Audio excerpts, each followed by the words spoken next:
All right, everybody. Hello. So I just want to take a little bit for our first lesson here, and that is what is this world of technical writing? So I know that for most of you, or at least many of you, when you hear the term technical writing, you are probably picturing instruction manuals, reports, documentation, record keeping, maybe even something like charts and emails and even text messages, right? And you're correct. All of those absolutely are pieces of technical writing. The name is very easy to understand, as in technical, meaning some science, some technology involved. And the kind of old-fashioned approach to technical writing is that professional writing type approach. That isn't the modern approach to technical writing, though, right? The idea of technical writing is so much more. And it's something that, whether you realized it or not, every single one of you are already interacting with it every single day. Now, before I go much further, I do want to clarify just a little bit of the language that we use in here. So you're going to hear both terms, technical writing and technical communications.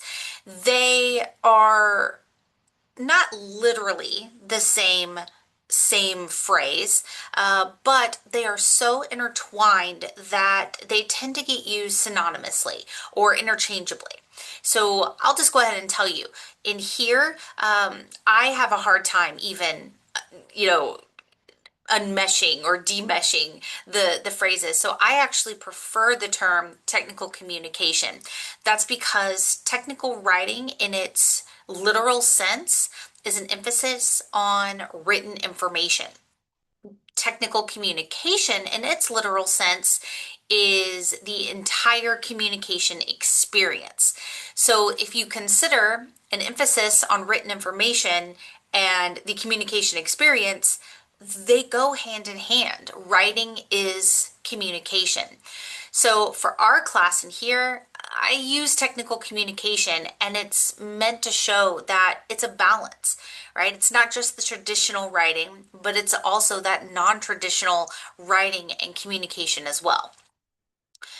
All right, now, technical communication or technical writing, it brings together words, it brings together symbols, images, color, organization, psychology, science, I already mentioned, analysis, accessibility, mode, medium, context, audience. I mean, I could keep going on and on.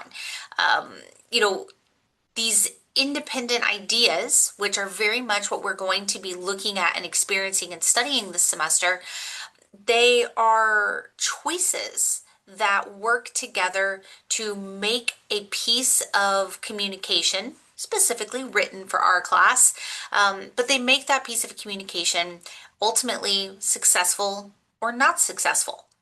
All right, now I'm going to show you what I mean by that.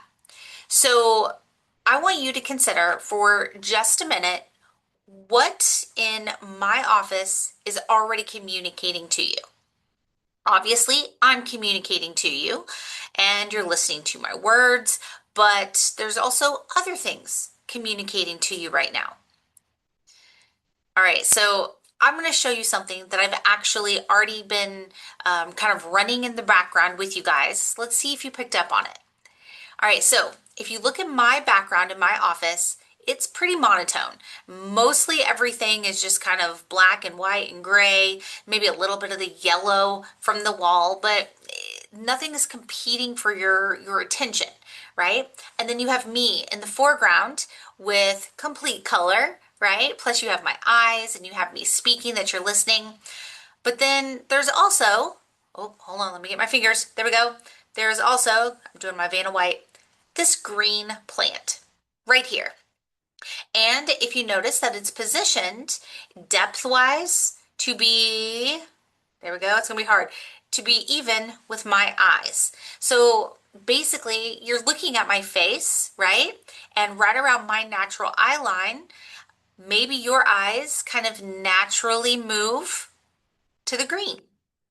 Now, look at the shape of that plant. That plant is naturally blooming upward, right? It is acting as like an arrow up to that poster right there.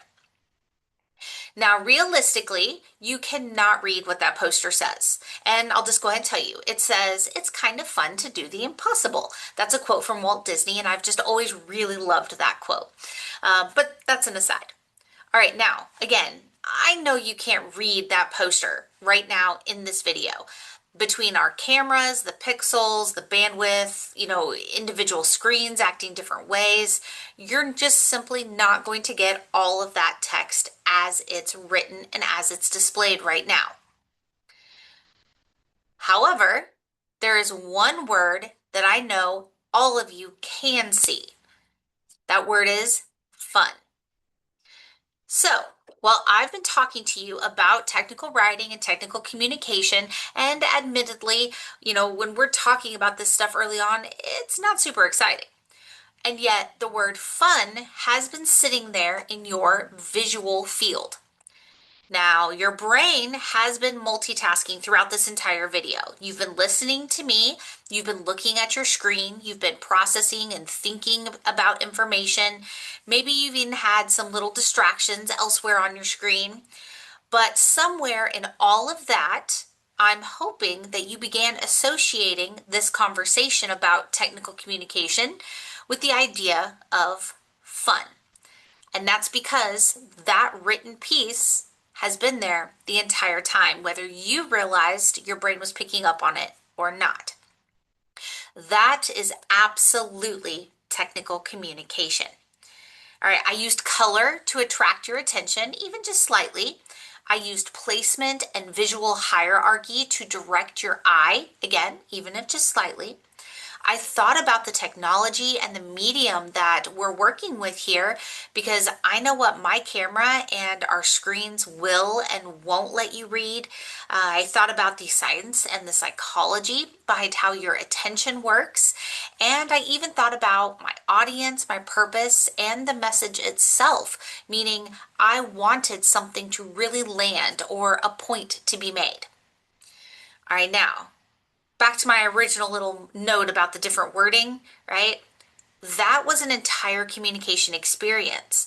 It's not just a few words on paper. So again, this is why I prefer technical communication over the phrase technical writing.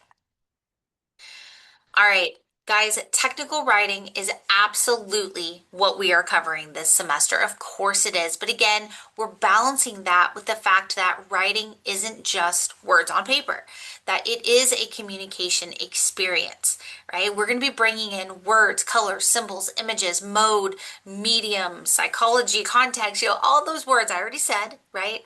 They're all coming together this semester for you to get a real taste of what this technical writing and communication world really is.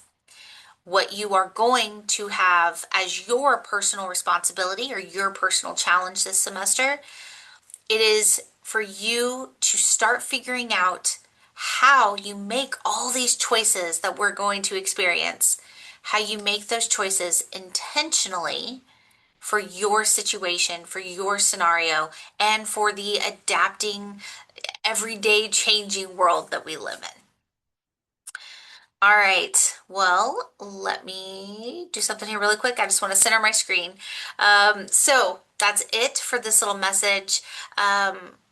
This first week, again, it's really for you to acclimate and for you to start kind of figuring out what might be coming up this semester. I do hope you are excited and interested, and obviously, I hope you understand that this can actually be quite fun. All right, so I will be coming to you guys again next week. In the meantime, if you have any questions, do not hesitate to ask, and I'll see you guys again soon. Bye.